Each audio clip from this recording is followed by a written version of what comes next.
This video is meant to capture all of the main hardware components of Vista, all of which have already been acquired. First, here are the 3 sensors that will be used to obtain the necessary environmental readings for Vista to respond to. The first of which is the temperature sensor, part MLX90614. The temperature sensor shown here is connected to its corresponding development board, which is only used for testing purposes and will not be present in the final product PCB. Next, the PIR occupancy sensor shown here is an alternative to the actual part that is planned to be used. For the final product, Adafruit part 189 will be connected. This is the humidity sensor, part HIH8120-021-001. Moving on to the larger components, the servo part FS90R comes with multiple rotation attachment options. For current testing purposes, the 4-blade attachment was chosen. Finally, the MCU to be used is the ESP-W Room 32 module.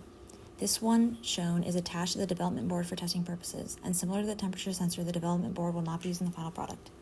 Thus, here are all the major hardware components that have been acquired for Vista.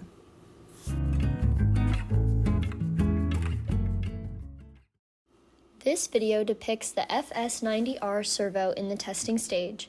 As you can see, the rotation direction changes based on the duty cycle of the waveform generator.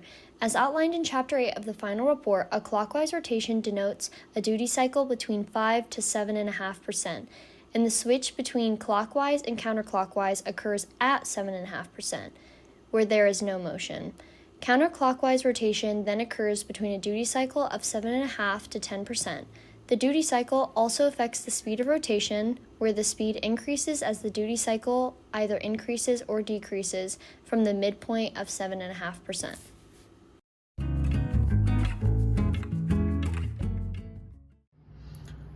So this is just showing off some of the functionality of the Vista login website. It's connected to it through a Wi-Fi access point that's being hosted by the Vista device. And so the purpose of this is pretty much just to allow you to enter your SSID and password for an available login. But I'm just going to show that it's able to see the data that's coming in. So if I look at the console right here, if I just type in test and I type in something in the password, and I hit login, it'll actually try to connect to the network, but there's not Wi-Fi available for that. But if you see here that it receives it properly, so it's able to get that information. It's failing to connect to it, but if you typed in a valid Wi-Fi, it will still be able to show up. So that's pretty much it.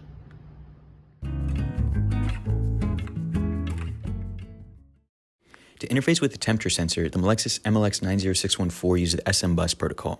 For testing purposes, we established a I2C communication link between the ESP32 and the host computer. And then once configured under standard boot up, it reads the temperature once per second. The SEA and SEO pins are used to interface between the ESP and temp sensor, and they're pins 21 and 22 respectively.